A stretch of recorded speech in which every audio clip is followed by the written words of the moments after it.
Rapat keselamatan. Dengar kata itu aja, mungkin yang kebayang adalah sebuah rutinitas atau malah kewajiban yang agak ngebosenin ya kan?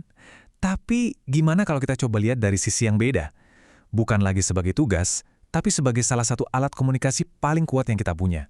Alat yang, kalau dipakai dengan benar, bisa menyelamatkan nyawa di tempat kerja.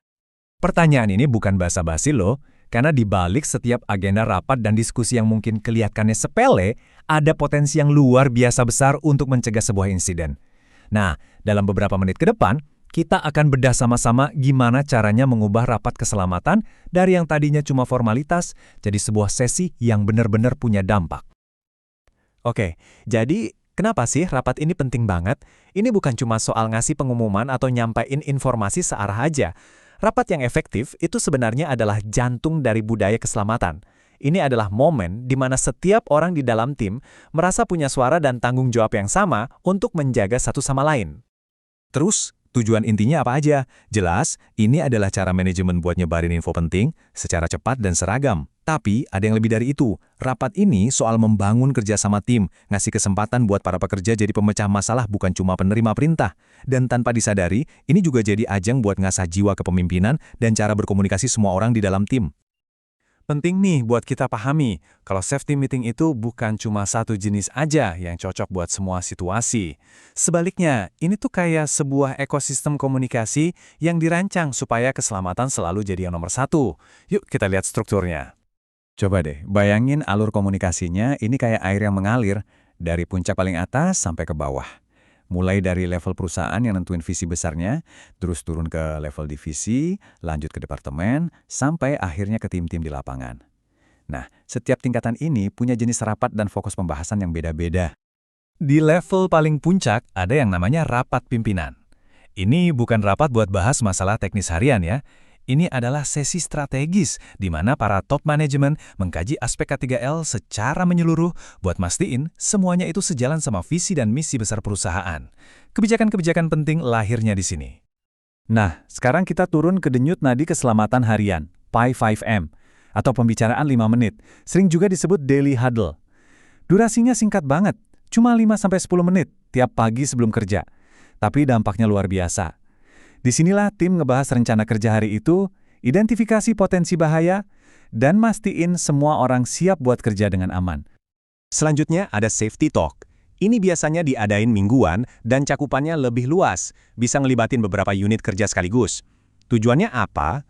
Buat nguatin lagi pesan-pesan keselamatan, berbagi ilmu baru, dan yang paling penting, disinilah kesempatannya para pekerja buat ngasih umpan balik secara langsung.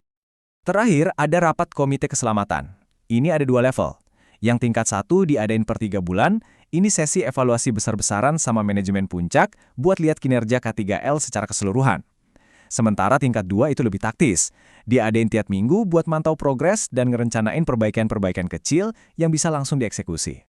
Oke, kita udah tahu sekarang jenis-jenis rapatnya. Tapi, sebagus apapun format rapatnya, bakal percuma kalau cara kita berkomunikasi nggak efektif. Bener kah? Sekarang yuk kita bedah gimana caranya supaya pesan yang kita sampaikan itu benar-benar nyampe, dipahami, dan yang paling penting, diingat sama tim. Komunikasi yang hebat itu sebenarnya ditopang sama 4 pilar sederhana ini. Pertama, pastiin pesan utama kita nggak ngambang dan jelas. Kedua, bikin topiknya menarik dan relevan buat mereka, bukan cuma buat kita. Ketiga, selalu pakai data dan informasi yang paling baru. Dan terakhir, jangan sepelekan alat bantu, entah itu slide presentasi yang jelas atau sekedar ruangan yang nyaman buat diskusi. Sekarang, coba deh perhatiin data ini. Ini benar-benar bisa bikin kita kaget. Ternyata, kita itu cuma ingat sekitar 10% dari apa yang kita baca.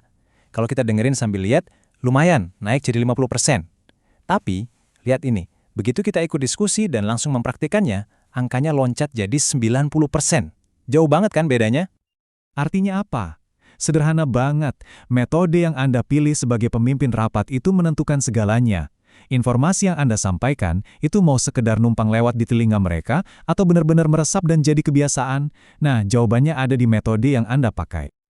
Oke, teorinya udah dapet. Sekarang kita masuk ke bagian yang paling seru, prakteknya. Gimana sih cara nyiapin rapat yang benar-benar berdampak dan bukan cuma ngabisin waktu? Ingat kan data tadi soal daya ingat? Nah, Makanya kita harus pilih metode yang ngajak orang buat aktif. Bisa pakai kombinasi ceramah singkat terus diskusi, sesi tanya jawab yang hidup, adu argumen pro kontra buat isu tertentu, atau bisa juga pecah peserta jadi kelompok-kelompok kecil. Tujuannya cuma satu, bikin semua orang terlibat. Semua persiapan itu dimulai dari sini. Milih topik yang pas. Topiknya harus yang lagi anget, yang relevan sama kerjaan mereka sehari-hari. Mungkin bahas insiden yang baru aja terjadi, atau ada kebijakan baru. Dan yang paling penting, pastiin kita sebagai pembicara benar-benar nguasain materinya. Begitu topik udah di tangan, ada 3 hal dasar yang kelihatannya sepele tapi wajib disiapin dengan benar. Topik yang jelas, waktu yang pasti, dan tempat yang memadai. Ini adalah fondasi biar rapatnya bisa jalan lancar dan kita semua saling menghargai waktu. Pemimpin rapat yang jago itu juga harus kayak psikolog dadakan. Kita perlu kenal siapa aja yang ada di ruangan. Pasti ada kan di tim kita si tukang debat, si pesimis, si pendiam, sampai si paling proaktif. Mengenali tipe-tipe ini ngebantu kita buat ngelola diskusi dan mastiin semua orang, bahkan yang paling diam sekalipun, bisa ikut nyumbang suara. Jadi setelah semua persiapan dan eksekusi yang cermat ini, hasilnya apa sih? Kenapa kita perlu repot-repot nguasain seni rapat keselamatan ini? Apa dampaknya buat seluruh organisasi? Dampaknya itu nyata banget. Kesadaran dan pemahaman pekerja jadi meningkat, masalah bisa ketahuan dan dianalisis lebih cepat, dan yang paling keren, budaya buat mecahin masalah bareng-bareng jadi makin kuat. Ujung-ujungnya, standar keselamatan dan kualitas kerja juga pasti ikut naik. Ini bukan biaya, tapi investasi buat kita semua. Jadi, pas Anda nyiapin rapat keselamatan selanjutnya, coba deh tanya ke diri sendiri. Apakah ini cuma bakal jadi formalitas lagi yang harus di-checklist? Atau ini adalah sebuah kesempatan emas buat nguatin budaya keselamatan, memberdayakan tim, dan benar-benar bikin perbedaan? Pilihannya ada di tangan Anda.